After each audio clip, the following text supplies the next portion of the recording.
A lot of downtown Halifax's bike infrastructure sits at the bottom of a hill, and as I've detailed in an earlier video, it can be a real pain to climb your way back up.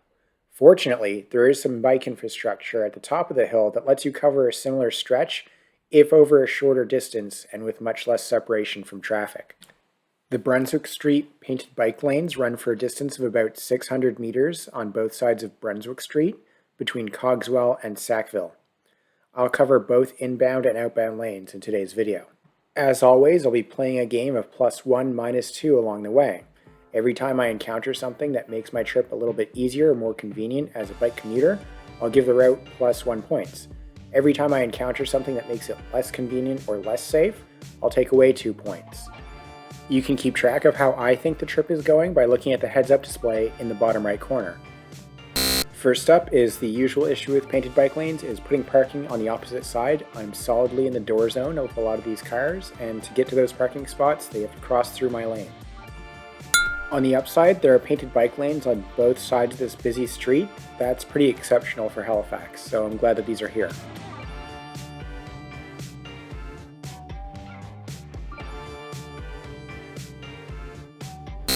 Between the slip lanes and the intersections with no setbacks and the parking on the wrong side of the bike lane, there's actually very minimal traffic separation along this path.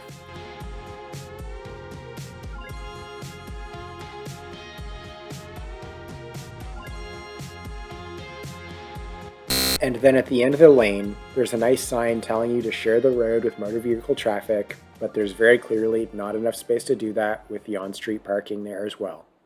Okay, let's check out the outbound lane now.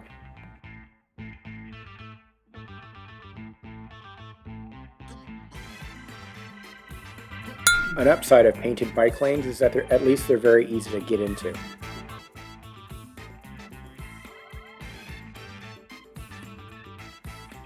There are more intersecting streets along the outbound lane, but a lot of them are one way, and so there's minimal room for traffic conflict.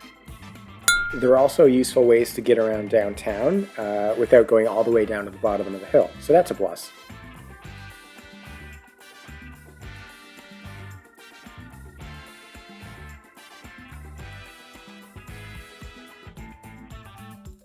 I won't take any points off because it didn't happen this time, but it's usually about a 50-50 bet that there's a car parked in the outbound bike lane along this section of Brunswick.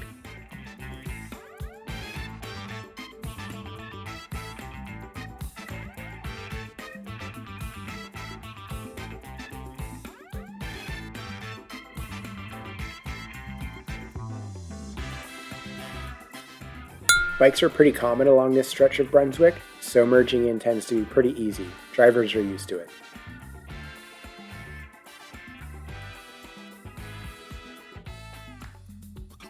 Once again dumped into traffic with no bike infrastructure and told to share the road, but there's not enough space to do that. Well, I already dinged it for points for that, so I won't do it again. As a quick recap, the Brunswick Street painted bike lanes cover a relatively short distance and separation from traffic is mostly aspirational.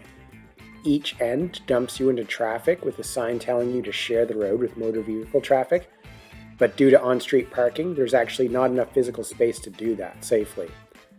The lanes are better than nothing, to be sure, but this is very much a space that prioritizes car traffic and parking over people commuting by bike.